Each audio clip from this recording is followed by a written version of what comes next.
Kata mertuaku aku hanya menantu, jadi tak pantas menerima warung soto yang besar karena tanganku itu.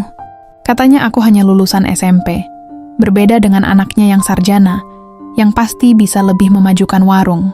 Namun dia lupa, aku yang hanya lulusan SMP inilah, yang sudah membuat warung sotonya sukses besar, hingga mempunyai omset ratusan juta rupiah per bulan. Dipikir aku akan diam saja. Lihat saja aku akan... Baru saja aku dan Bu Ani mendekat ke meja racikan bumbu, suara Mbak Rani langsung menyambar tajam. "Rahma, kenapa sih bumbunya sebanyak ini? Mubazir, tahu, bawang putih, kunyit, kemiri, semua berlebihan. Pakai penyedap aja cukup." Rina, adik iparku, hanya duduk main ponsel. Tak peduli, meski jelas mendengar. "Maaf Mbak," jawabku pelan tapi tegas. Rasa soto kita datang dari bumbu segar. Kalau dikurangi dan hanya pakai penyedap, apa bedanya kita dengan warung biasa yang tak punya ciri khas? Mbak Rani berkacak pinggang. "Ini tetap boros. Tahu nggak, biaya bumbu ini bisa bikin kita hemat separuh kalau kamu mau nurut." Aku menghela napas. Warung ini bisa sukses karena kualitasnya dijaga. Kalau semua dihemat, pelanggan bisa kabur. Itu yang saya jaga selama ini. "Rahma, kamu keras kepala ya? Saya hanya mempertahankan standar yang terbukti berhasil. Kalau Mbak mau mengubah semua, silakan bicara ke Ibu.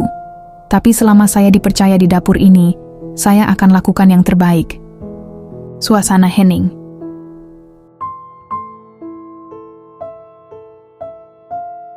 Bu Ani, yang berdiri di belakang, mengangguk pelan. Aku tahu, sebentar lagi mereka akan makin ikut campur. Tapi aku sudah siap. Buat mereka, warung ini sumber uang. Tapi bagiku, ini perjuangan panjang. Kalau warung ini hancur karena keputusan mereka, aku takut itu juga akan mencoreng namaku. "Lihat saja, akan kuadukan ke Ibu," ancam Mbak Rani. "Silakan Mbak, tapi kalau nanti pelanggan kabur jangan salahkan saya," ujarku. "Ingat ya Rahma, jangan sok kuasa. Ibu sudah menyerahkan semuanya ke kami, jadi kamu harus nurut." Mbak Rani terlihat benar-benar emosi. Tapi kalau mereka tetap ngeyel, biarlah. Kalau perlu, aku akan nurut saja dan biarkan pelanggan pergi satu persatu. Toh, aku sudah pegang surat perjanjian kerja, lengkap dengan tanda tangan di atas materai. Mereka harus tetap bayar aku sesuai kesepakatan. Belum sempat aku bicara lagi, suara langkah kaki terdengar. Ibu mertua muncul di ambang pintu dapur. Wajahnya datar, tapi matanya tajam menatap kami. Dari sorotnya aku tahu beliau mendengar sebagian percakapan kami barusan. Dan kurasa, pertarungan sesungguhnya baru akan dimulai.